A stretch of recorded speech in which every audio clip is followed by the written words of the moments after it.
চরণ অভিলাষ করি। শুধু আমি না, এক একখান চামড়া টানো, আর এক চামড়া ধরে যখন অর্জুন দিল টান, দেখে ওই চামড়ার তলে স্বয়ং ভোলানাথ ঈশান। অর্জুন বলে, কয়ে কলকিতে টান মারিস ভোলানাথ? একটা কথা বলি আমি, তোমারই সাক্ষাৎ এ জায়গা তুমি কেন? অর্জুন জানো না, মহাবৈষ্ণবের চরণ ধরি স্বয়ং ভগবানও চায়। দেখো তোমার ভগবান আছে ওই পাশের চামড়ার তলায়, আর এক চামড়া ধরে যখন অর্জুন দিল টান, ওই চামড়ার তলে আছে কৃষ্ণ ভগবান। হরি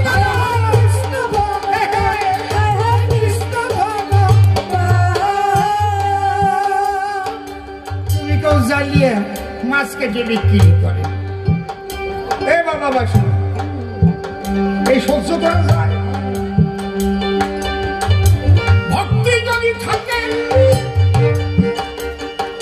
মুচির চামড়ার তলে আসেন ভগবান। ভগবানকে পেতে হলে ভক্তি হয় প্রধান। হায় হায় ভক্তি হয় প্রধান, হায় হায় ভক্তি হয় প্রধান। এই কারণ বোঝাই ঠিকই তো, মাছ কেটে বিক্রি করতো ঠিক, চুরি তো আর করে নাই, কারো টাকা মারিয়ে তো আর খায় না, কাজ করেছে। তোমার ব্যাসদেব আমারও ব্যাসদেব, সনাতন ধর্মের গুরু ব্যাসদেব, ধর্মগুরু, যার জন্মতিথিতে গুরু পূর্ণিমা পালিত হয়। এই ব্যাসদেব আসলে কি জারজ সন্তান না? ব্যাসদেব যখন জন্ম নিয়েছিল, তুমি যদি পারো একটু বললো, তখন কি তার বাবা তার মাকে বিয়ে করিল? তাহলে কুমারী অবস্থায় যদি কোনো নারী সন্তান জন্ম দেয়, তাহলে কি সন্তান কয়? আপনারা কন, জোরে কন, কি সন্তান কয়? কোন যুবতী বিয়েটি হয় নাই, সন্তান জন্মাইছে, সেই সন্তানটা কি সন্তান কয়? কম না কেন? হ্যাঁ, জারজ বলে না?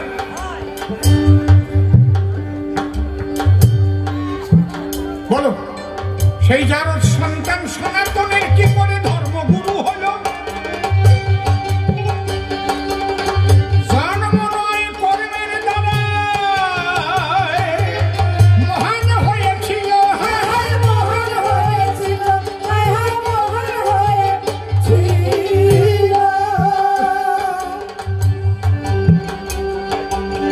বাবা সাহেব ডক্টর বি.আর. আম্বেদকর কোন ঘরে জন্ম নিয়েছে? সারা পৃথিবীর 6 জন পণ্ডিতের মধ্যে তৎকালীন সময়ে তিনি একজন। দলিত পতিত লাঞ্ছিত বঞ্চিত মানুষের জন্য তার সারা জীবনটাকে তিনি উৎসর্গ করেছেন। বাবা সাহেব হয়ে আছেন, ভারতের সংবিধান লিখেছেন। তুমি যদি কও মুসির ছেলে ছিল, তারে মানবো কেন? তুমি যদি কও মুসির ছেলে ছিল, ওরে মানবো কেন? মাছ কাটতো, ওরে মানবো কেন?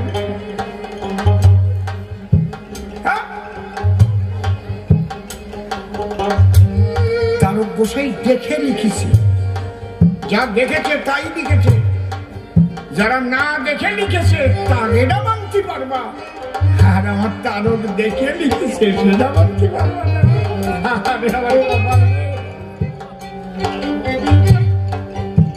এইবার তারক আমার কেমন ছিল বলিব সভায়, ধৈর্য ধরে শুনো যত সুবিচয়।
প্রশ্ন করেছিল গান, আমি গেয়ে আজ একখানি গান ছোট, একে একে দিচ্ছি সমাধান, শুনুন ভক্তগণ। অন্তরে আমার আছে ভাব, প্রত্যেকটার মীমাংসা দেওয়ার চেষ্টা করব। শুধু একটু শান্ত হয়ে বসে যান, ওঠা পড়া নড়াচড়া করবেন না কোনো জন। আমার একাশোর পরে যদি উঠতে ইচ্ছা করে একটু গিয়ে বাইরে যার যা খেতে ইচ্ছে করে খেয়ে আবার বসে পড়বে না সবে, কারণ আমার পরে আবার নির্মল আসবে, নির্মলের পরে আমি আবার আসবো। কিন্তু আর আপনারা যদি উঠে চলে যান তাহলে তো শেষ করে দিতে হবে গান না। এই জন্যে আপনাদের শোনার আগ্রহ যতক্ষণ থাকবে আমি ততক্ষণ গান গাবো, কথা দিলাম আপনাদের। বসে থাকেন, উঠে যাবেন না, দেখে আমার দেশকে কতক্ষণ গাওয়াতে পারেন। উঠিলি কিন্তু হবে না, ওই অর্ধ উঠে উঠে টাক পড়ে যাবে, তাহলে আমরাও ফাঁক তুলে চলে যাবো। যদি টাইট ফিট আসর রাখতে পারেন, যতক্ষণ থাকবেন আমি ততক্ষণ গান গাবো, কথা দিলাম।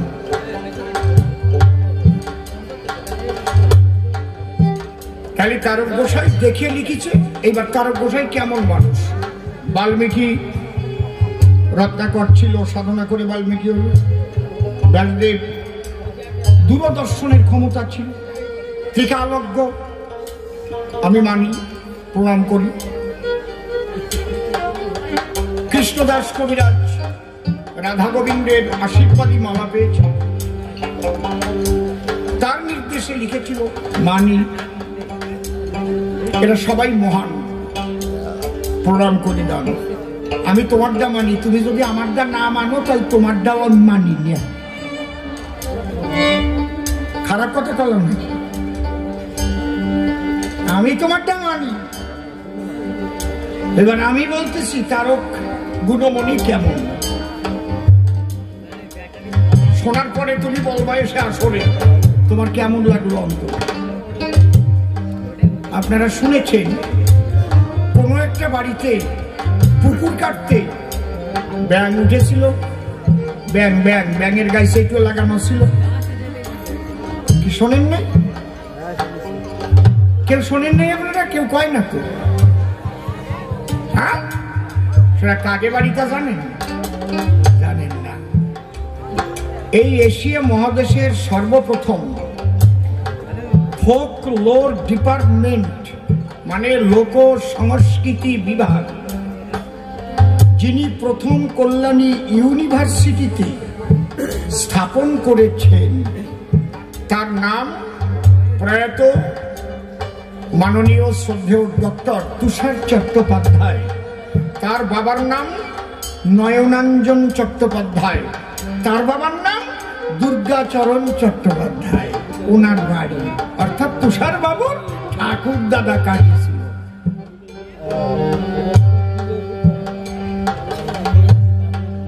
নদীর এপারে ওপারে তারকের বাড়ি, শোনেন নারী নরে।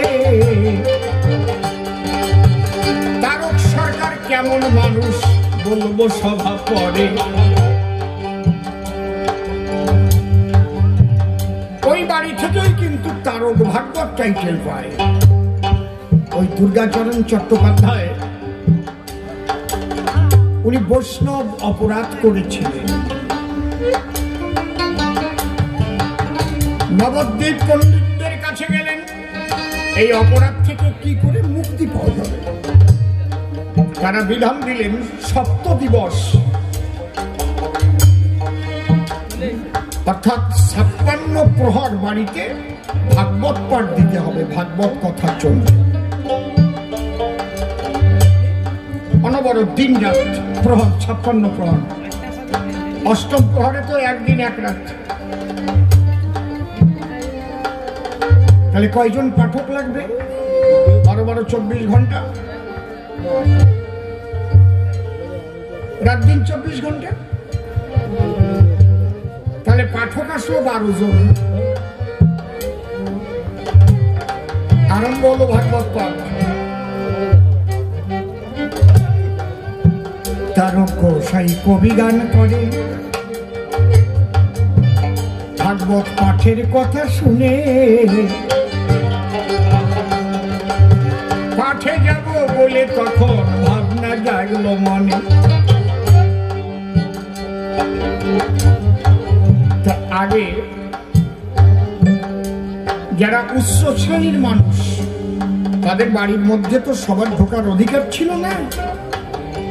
জেলের ধরা মাছ খাবে, কৃষকের তৈরি করা সমস্ত ফসল খেতে পারবে, কিন্তু তারা ভিতরে ঢুকলে আবার অসুবিধা হবে। এরকম ভাগবত পাঠ হচ্ছে, তারক সরকার বাড়িতে একটা বস্তা নিয়ে দূরে যাইয়ে বসে শুনতেছে।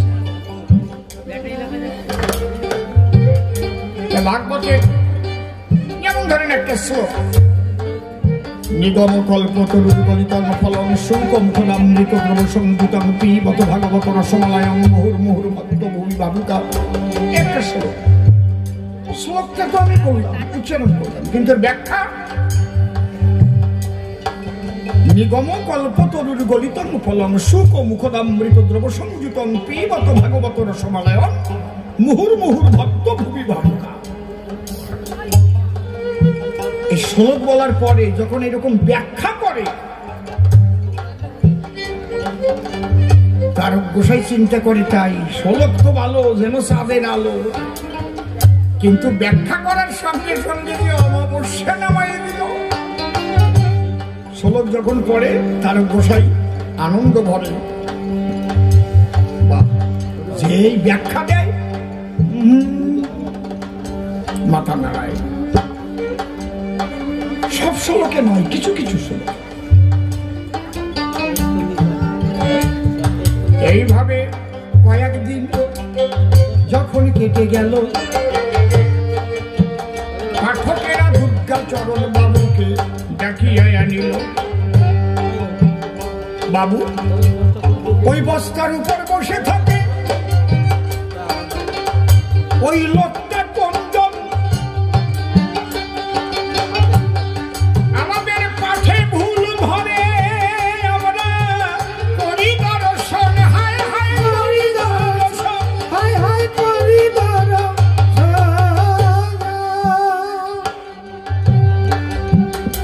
আমরা শ্লোকের টিকা করি আর মাথা নেড়ে বলে উনি তো একটু কবি গান টান দিয়ে বেড়ায়। জিজ্ঞেস করো, আচ্ছা তুমি এদিকে আসো, বলো আমাদের কোথায় ভুল হয়, যার জন্যে তুমি মাথায় আরো ঝুল দাও? নয় নয় নয়। তারক গোসাই করো জোরে রেখে বলে, তখন পণ্ডিতদের কথা, আমি অতি সামান্য নগণ্য মানুষ একজন, আমার কাছে বলুন দেখি আমি আপনাদের ভুল ধরতে পারি নাকি? তবে আমি কেন দেই মাথা ঝাঁকি? শ্লোকগুলো চাঁদের আলোর মতো প্রায়, কিন্তু টিকা টিপ্পণী করতে গেলে তার মধ্যে কিছু ভুল ভ্রান্তি মিলে, এটা আমার মনে হয়। কোথায় ভুল দেখা বিশাল ব্যাপার, কিন্তু 12 জন পণ্ডিত এসেছে ভাগবত পাঠের করে, আর এক জেলের মোলা কবি গায়ক যদি তাহার ভুল ধরে, ভুল ধরে,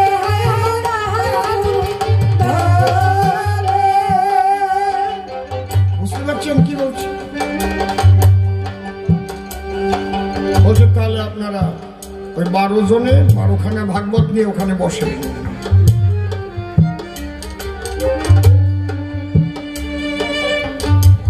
12 জনে 12টা ভাগবত নিয়ে বসলো, 12খানা। বলছে এবার আপনারা ভাগবত দেখুন, আমি প্রথম শ্লোক থেকে শেষ শ্লোক পর্যন্ত উদ্ধৃতি দিয়ে ব্যাখ্যা করছি, এবং আপনাদের কোথায় কোথায় ভুল হয়েছে আমি সেগুলো বলার চেষ্টা করছি। বলে কি, আমরা দেখে দেখে ভাগবত পড়ি, আর ভাগবত নাই ওর হাতে, এ কেমন মানুষ এসেছে আমাদের সভাতে। স্তম্ভিত হয়ে গেছে, অবাক কাণ্ড। সবাই ভাগবত নিয়ে বসে গেছে। তারক গোসাই প্রথম শ্লোক থেকে শেষ শ্লোক পর্যন্ত তিনি ঝরঝর করে বলতে লাগলেন। আর কোন কোন শ্লোকে ভুল ছিল তার বিশুদ্ধ ব্যাখ্যাই বাকি। সব যখন বলে দিল, ওই 12 জন যারা ছিল তারা বলল, আমরা শুধু গ্রন্থ ভাগবত দেখেছি এতদিন, আজ আমরা জীবন্ত ভাগবত দেখলাম। আজ থেকে আমরা উপাধি দিলাম তারক ভাগবত।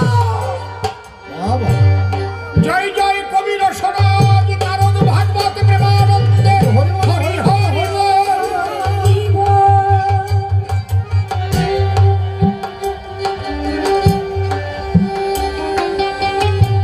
ব্রহ্মচারী, তোমার দম্ভ ভারী, অনেক চিৎকার চেঁচামেচি করেছ। এইবার বলো, এই তারক গোসাইয়ের লেখা মানা যাবে কিনা?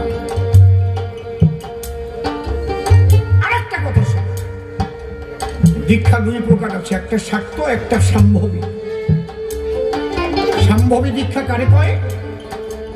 এমন এমন কিছু মানুষ আছে বসুধায়, তারা শুধু এই জন্মের নয়, তারা ঈশ্বরের কাছের থেকে আসে দুনিয়ায়। তারা নয়নের দৃষ্টি দিয়ে, কানের নাম দেওয়া লাগে না, দৃষ্টি দিয়ে আত্মার অচৈতন্য, আত্মার চৈতন্য দান করে কুণ্ডলিনী চেতন করে দিতে পারে। ঠিক কেমন মানুষ একজন তারক সরকার, তার একটা প্রমাণ দেওয়া দরকার। আপনারা রূপ গোসাইয়ের নাম শুনছেন? নাম শুনেছেন কি? রূপ গোসাই, যার নাম রমণী গোসাই, আগে ডাকাতি করত, আকাশ করত,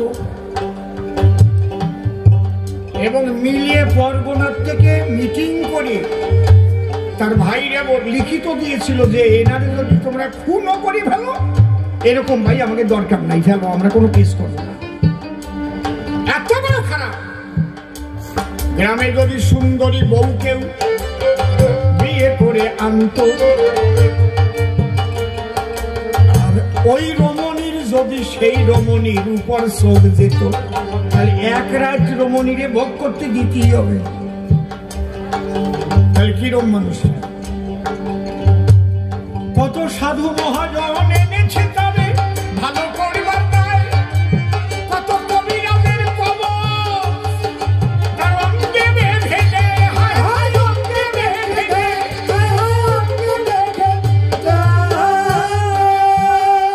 কাজ হয় না। ঠিক এইরকম ওনাদের গ্রামে তারক গোসাই কবি গান। আগে তো এরকম স্টেজে কবি গান হতো না, এখন তো খাটের উপর উঠিছে কবি গান, আর মাইকও ছিল না। মাঝখানে আসর থাকতো, মানুষ এসে বসতো, নাড়া পাঠিয়ে দিত, খেয়াল পাঠিয়ে দিত।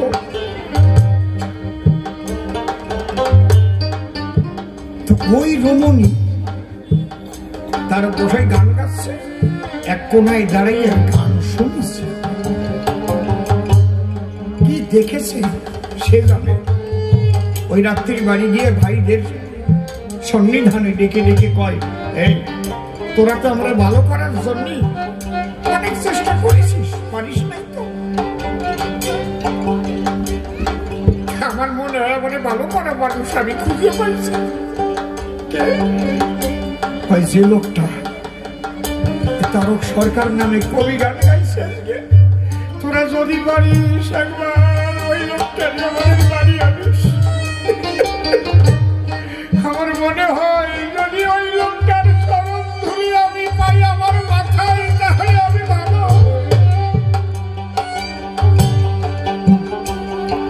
ভাইদের এবার কি আনন্দ হতে পারে আপনারা একটু চিন্তা করে দেখেন অন্তরে। যে দাদাকে কোনোভাবে ভালো বলা যায় না, সেই দাদা বলছে ওই কবি গায়ককে বিয়ে আমি ভালো হবো। ওর অতি অতি কয় ভাই গেছে, দেখে তার গোসাই প্রাত ভ্রমণ করছে, হরিনাম করছে, গিয়ে তারকের চরণে পড়ে বলছে, গোসাই আপনিও নাম শুনেছেন, রমণী নাম, আমাকে দাদা, সে খুব খারাপ, তারে কোনো দিক দিয়ে আমরা ভালো করতে পারলাম না।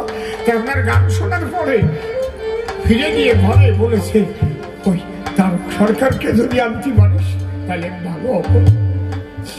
যে বাড়ি গান করতে গেছিল ওই মালিক বলে, খবরদার সরকার ওরা যাবেন না, যদি আপনার বিপদ হবে, ওর মতো খারাপ নাই, 2-4 মিলে মর্গ নাই। তার গোসাই সেদিন একটা কথা কইছিল, কি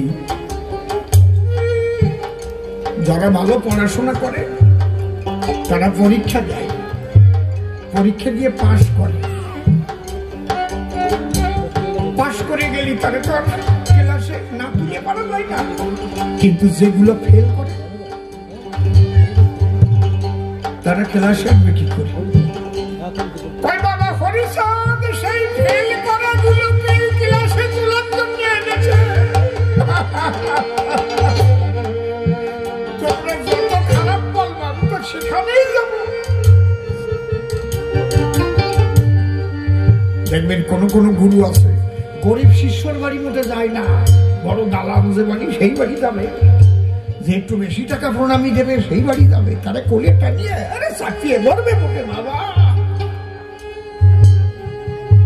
আর ওর যে ভক্তি কত, সোনা ঘরে থাকে, তার দ্বারা যাবে না।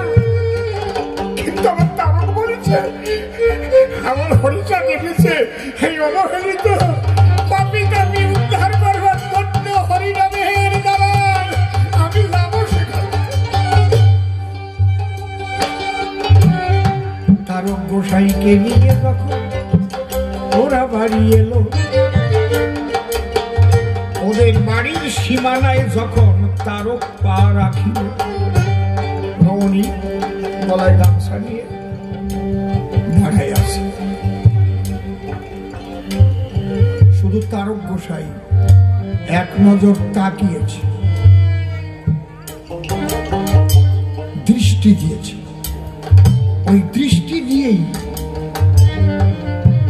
ওর নিম্নমুখী মনোবৃত্তি ঊর্ধ্বমুখী করে ওর কুলকুণ্ডলিনী চৈতন্য করে দিয়েছে। কোন দীক্ষার নাম মন্ত্র দেওয়া লাগে নাই, স্পর্শ করা লাগে নাই।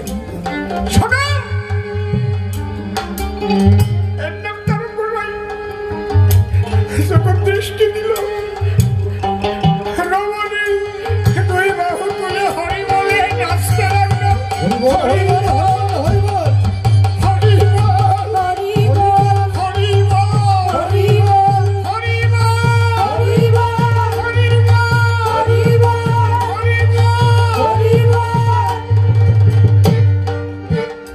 হরিবল বলতে বলতে গিয়ে পড়লো তারকের পায়, ধুলা মাখা গায়ে। আর ওই রমণীর স্ত্রী বিছানা করে রেখেছে উঠানে, তোষক তোষক কাতা টাতা পাঠিয়ে আসছে, বদনায় জল আনছে, পাও ধর। তারক গোসাই বলছে, না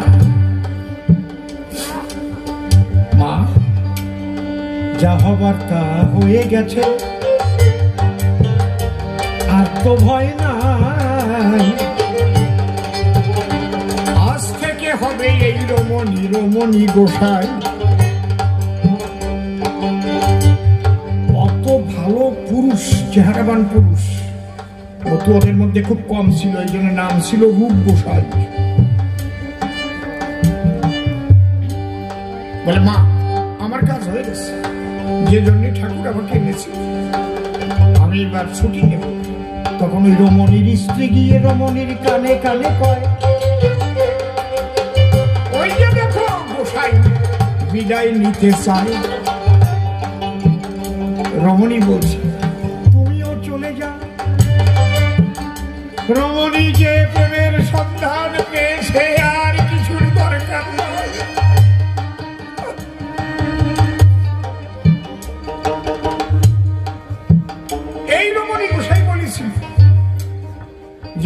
আমার দেহ থেকে প্রাণ পাখি উড়ে গেলে তোরা অন্য জায়গায় নিস না, আমার দেহটা কর্তার বাড়ি পাঠাই দিস জয়পুর। কিন্তু তা করে নাই, ওই দেহ নদীর জলে ফেলে দিয়েছিল, একটা লেন্টি পড়েছিল।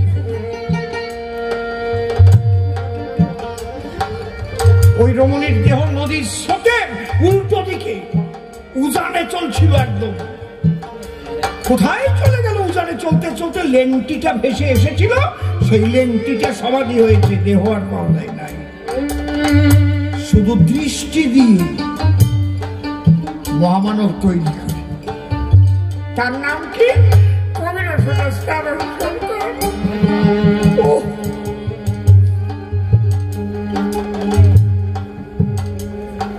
আমি অসীম সরকার যখন 2008 সালে বিশ্ব মতুয়া সম্মেলনে সারজায় ডাক পেলাম ইসলাম রাষ্ট্রে, তখন মনে মনে ভাবলাম যদি আমার একটা ইংরেজি গান টান গাতি কয় তাহলে আমি গাবানে কি করি হরিসঙ্গীত। আমি তারককে স্মরণ করলাম, মাকে বললাম মা আমি ঘরে ঢুকতেছি, দরজা দেওয়া থাকবে, আমাকে ডাকবা না আমি যতক্ষণ না বেরোব। আমি আমার রসরাজকে বললাম রসরাজ এখানে ইংরেজি গান আমার লেখাই নেই।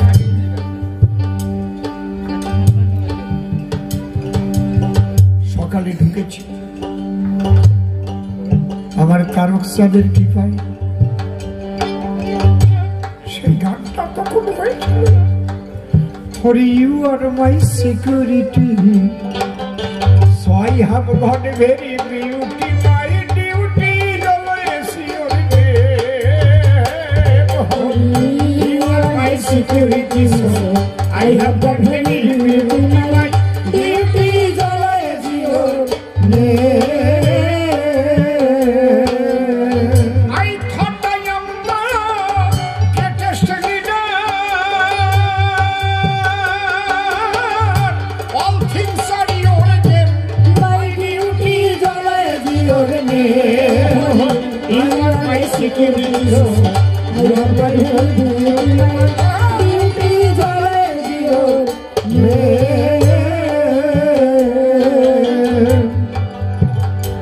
You have given my soul and my best health. You have given me worldly knowledge.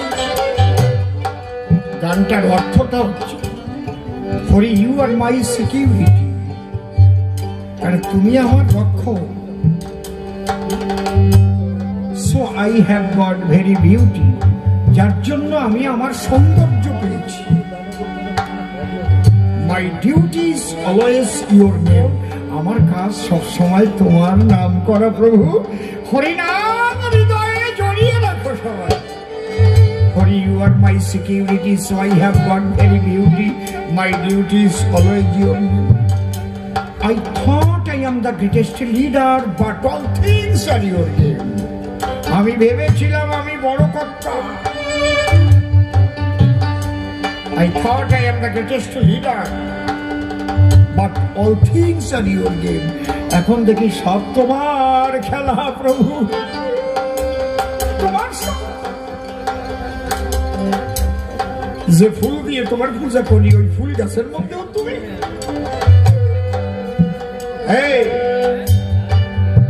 যে আখের রস দিয়ে চিনি তৈরি হয়, গুড় তৈরি হয়,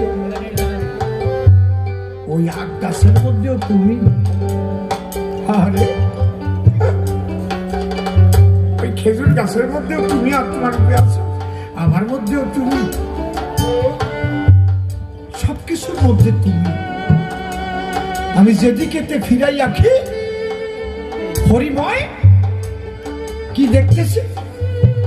আমার অশ্বিনীকর্তা দেখছে, জগৎ দেখতেছে। আমি কি আমাতে আছি? সব তোমার খেলা। I thought I am the greatest leader, but all things are your game. You have given my soul and my best health.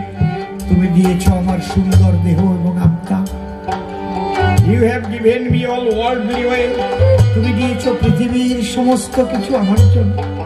আমি জন্ম নেওয়ার আগে তুমি ভাগে ভাগে সব তৈরি করেছো। আমি জন্ম নিয়ে কি খাবো তার জন্য মাতৃ স্তরে তুমি দুগ্ধ দিয়েছো।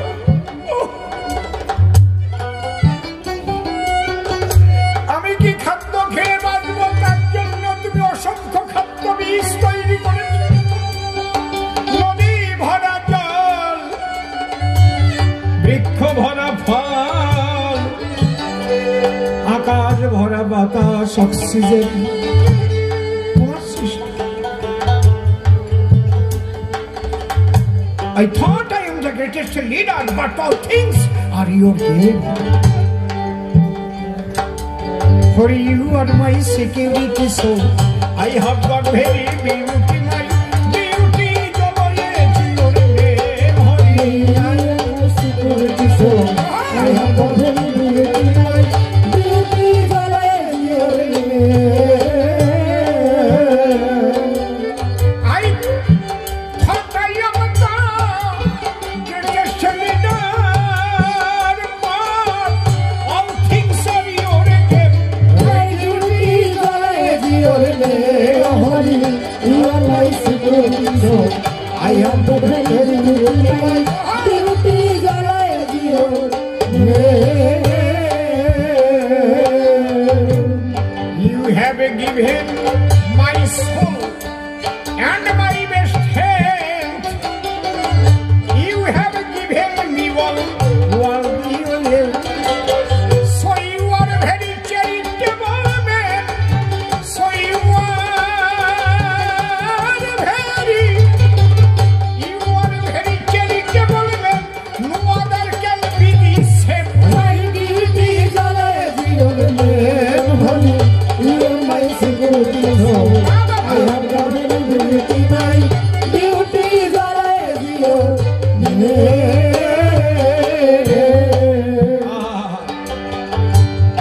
Your beloved sons were Golok and Taro, Ashwini and Mahanando, whose out is Lord. So you are their life leader. Hiramona, one of them.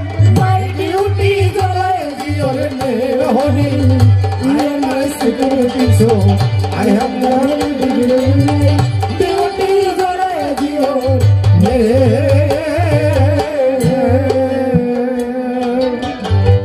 Poor Oshim says, I shall lead at near your place. Alas, I shall behold your beautiful face. You kiss my hand kindly, it is only on my claim. My beauty is your name. You are my security, so I have not been my beauty is your name.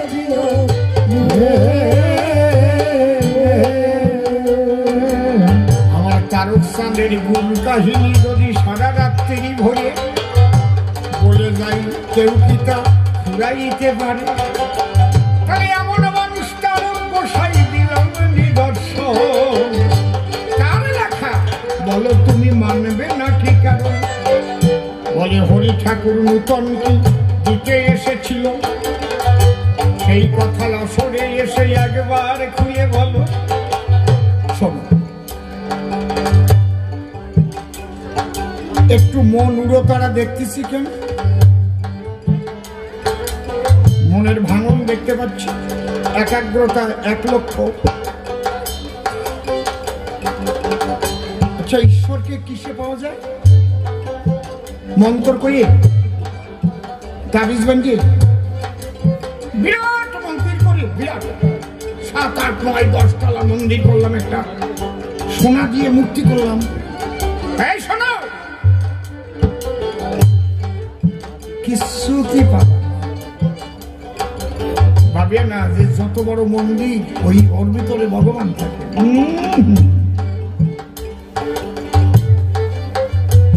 ঈশ্বরকে পাওয়া যায় একমাত্র প্রেম আর ভক্তির দ্বারা, তাছাড়া কিচ্ছু না।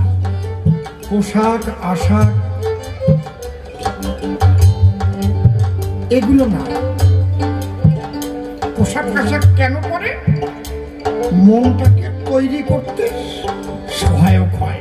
আবার ওই পোশাক আশাক দেখাই আবার আকাশ করতে অসুবিধা হয়, এরকম আছে নাকি? ঠিক না? সবাই সাধু ভাববে আর উনি আকাশ করবে, জয় বাবা হরিচাঁদ, জয় বাবা গুরুচাঁদ, এর গামছা টামছা পরিয়ে করিয়ে তারপরে অপকম্ব একটা করিয়ে সরে গেল। তার থেকে না পড়া ভালো ছিল।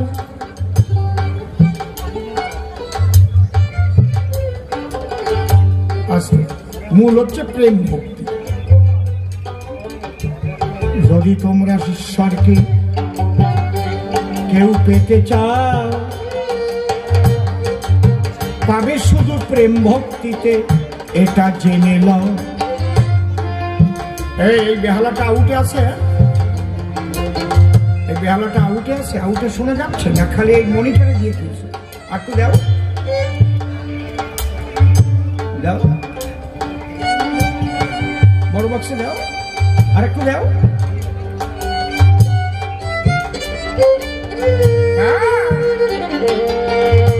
ওস্তাদ তারা বন্ধ করে রাখছে।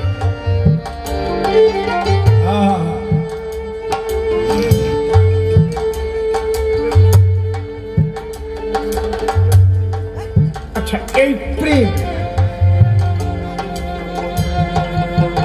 কিভাবে উদয় হয়? শুধু হরিনাম করলে হয়ে যাবে? তাহলে তো সবাই প্রেমিক হয়ে যাবে। এই কথা বলে না, তোমার মুসলমান ধর্ম ত্যাগ করতে হবে না, খ্রিস্টান ধর্ম ত্যাগ করতে হবে না, বৌদ্ধ ধর্ম ত্যাগ করতে হবে না, যে যে ধর্মে আসো থাকো।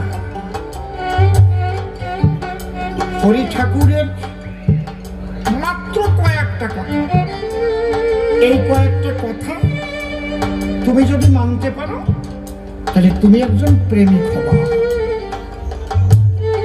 তোমার ইষ্ট নাম যা ইষ্ট নাম তাই করো, তুমি প্রেমিক হবা, হবা হবা হবা।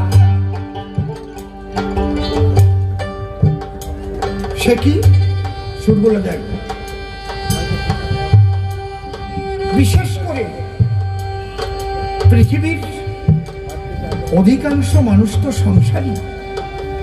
যদি পৃথিবীতে 700 কোটি মানুষ থেকে থাকে তাহলে 695 কোটিরও বেশি সংসারী। কি বাবা? তাহলে এই সংসারী মানুষগুলো কি ঈশ্বরকে লাভ করবে না?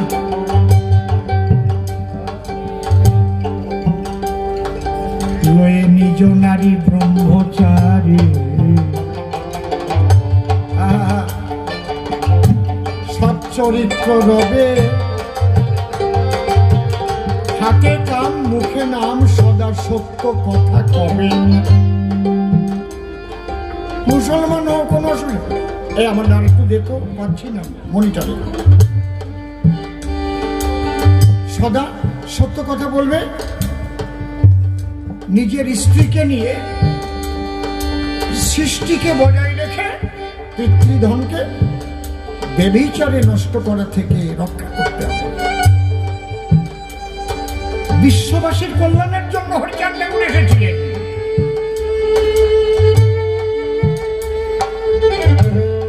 খালি কয়েকজন নমসূত্রের জন্য না, বিশ্ব মানবের কল্যাণের জন্য হরি ঠাকুর হয়েছিলেন।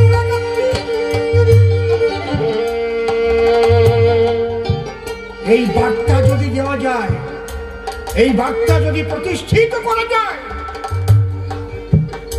তবেই তো হরি ঠাকুরকে বিশ্বায়ন করা যাবে। বিশ্বায়নে হরি ঠাকুর কুক্ষিগত করে কখনো রাখার চেষ্টা করা উচিত নয়। তাহলে লয়ে নিজ নারী ব্রহ্মচারী, সৎ চরিত্র রবে, হাতে কাম মুখে নাম, সদা সত্য কথা কবে। পরসতী পরপতি গো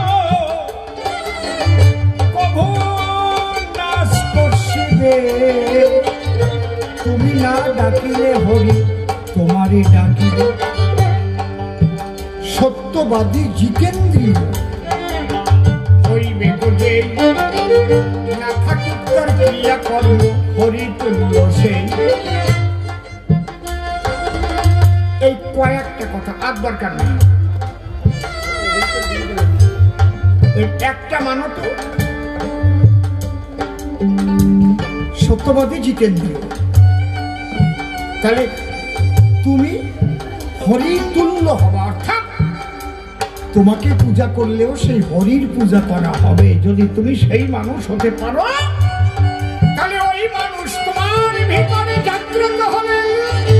হরি হল সত্যবাদী জিতেন্দ্রীয় হইবে যে না থাকুক তার ক্রিয়াকর্ম হরির তুল্য সেই। সেই মানুষের পূজা দিলেই হরি পূজা পাবে। কোন মানুষ? যে সত্যবাদী জিতেন্দ্রীয়। তার কয়টা মালা আছে, কি গেরুয়া বসন পরা আছে, নাকি গামছা পরা আছে, নাকি জটা আছে, না সিন্দুরির ফোঁটা আছে, এগুলো না। সে কি মাছ খায়, না মাংস খায়, না নিরামিষ খায়, নাকি এগুলো না। সে কি সংসারী, না সন্ন্যাসী, না মুসলমান, না হিন্দু, না খ্রিস্টান, এগুলো না। যে মানুষ পারবে। বিশ্বায়নের শ্রী ঠাকুর হরিচাঁদ আমি চ্যালেঞ্জ করে বলতে পারি, বলুন তো বিশ্ব মানবের কল্যাণের জন্য এমন সূক্ষ্ম সনাতনী কথা আপনি আর কোথাও শুনেছেন? নিজের টুকু দিয়ে দিচ্ছে। সত্যবাদী জিতেন্দ্রীয় হইবে যে না থাকুক তার ক্রিয়াকর্ম, অন্যান্য ক্রিয়াকর্ম, কোনো পূজাও তার করার দরকার নাই, না করিও কোনো অসুবিধা নাই। হরি তুল্য সেই।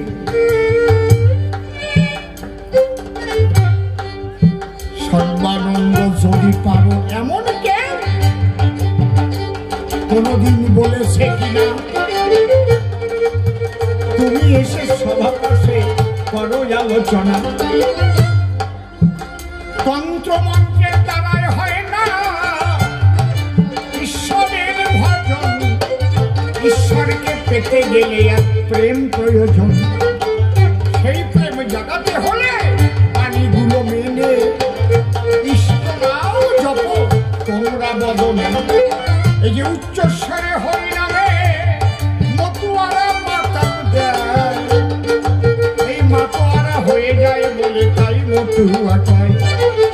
তুমি ঠাকুরের বাণী মেনে বলি কৃষ্ণ বলে মাতো, মনে রেখো তুমিও একজন কৃষ্ণ নামের মতো। ঠাকুরের বাণীগুলো মানে তিনি যেটা বলেছেন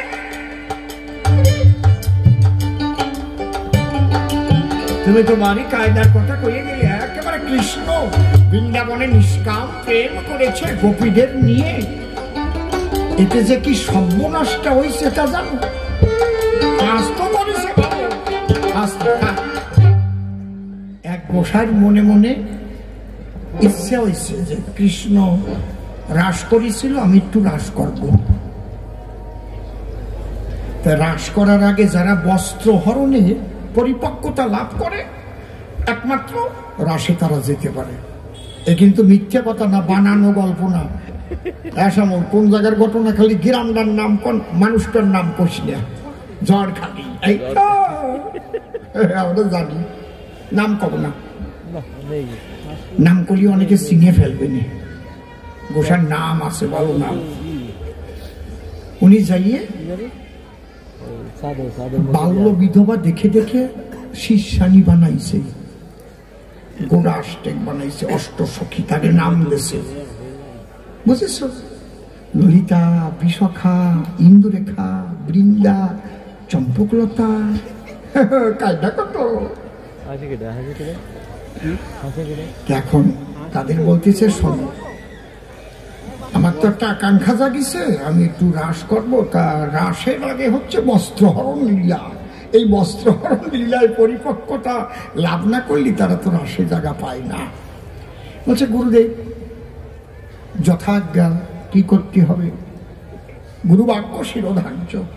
গুরু ব্রহ্মা গুরু বিষ্ণু গুরুদেব মহেশ্বর গুরুরেব পরম ব্রহ্ম তস্মৈ শ্রী গুরবে নমঃ।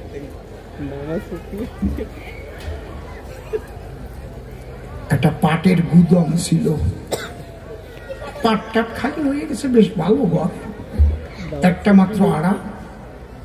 কয় ওই জায়গায় যাইয়ে যমুনায় স্নান করতে হবে, আর আমি বাঁশি বাজাবো, তোমরা বসন খুলিয়ে রেখে স্নান করবা। জায়গা তো শুকনো জায়গা, এই বেশি বুঝতে যাই না, ভাবের যমুনায় অবগাহন হবে। রস পাইছে কি খিলখিল করে আসে উঠেছে। ভাবের যমুনা, ভাবেরটা আলাদা তো, বুঝলেন না? ওই ঘরের কোঠারে ভাববা যমুনায় জল থই থই করতেছে, বুঝতে পারছি। আর আমি আড়ারে বানাবো কদম গাছ, পেঁপের ডগা দিয়ে বানাবো বাঁশি।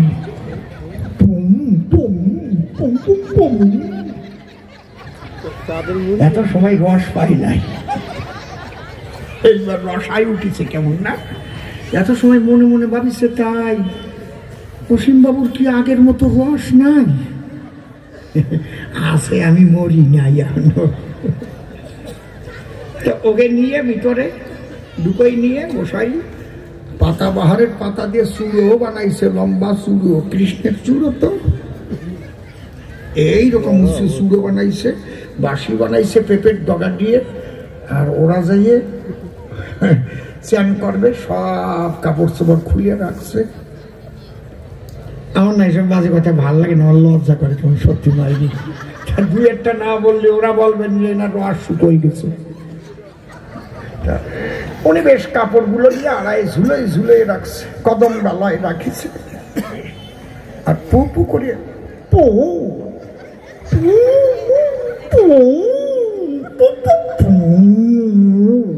পেঁপের ডগার বাসি। আর মনের আনন্দে ওরা তো 8 জনে স্নান করতেছে, ওই ঘরের কোথায় জল নাই, ভাবের যমুনায় স্নান করিতেছে। হয় কি আনন্দ, কি আনন্দ, কি অপ্রতুল ফুলের গন্ধ। আর আড়ার পরে প্রাণ গোবিন্দ বসরি বাজায়, মাথার পরে সূর্য। গোসাই লক্ষ্য করে নাই যে উপরেই বল্লায় চাক করিছে। সে কি যেমন তেমন বললা, ওই লাল লাল পেট মোটা তা, ওর একটাই যদি কামড় দেয়, বাবা রে বাবা রে বাবা, যেই পুং পুং করেছে, বল্লার তাকে যে ফোসা লাগিছে, কয়টা এসে আগে গোসাইরই ধরিছে। 7-8 কামড় খাইয়ে গোসাই 3 বছর দিয়ে পড়িছে। ওই কয়টা ডাক দিয়েছে, দলে আরো আছে নামি আয়। বল্লা যে কয়টা ছিল সব আসে বসেছেন তো, ওই যে 8 জন কি অবস্থায় আমি তা করতে পারবো না। চোখ বন্ধ করে তাকাই, দেখো কামড়াচ্ছে কি কামড়ান, ওরে কামড়ান কামড়াচ্ছে। আর ওরা যা চিল্লাচ্ছে, বাঁচাও বাঁচাও। ক্লাবের ছেলেরা যাইয়া ওই দরজা ভাঙিয়া ওই দেখে তাড়াতাড়ি কাপড় টাপড় পরাইয়া গোসাইরি শান্টিং কোম্পানির মুগুর মার্কা ধোলাই শালটা খাওয়াইয়া ওই জায়গাতে তাড়াইছে।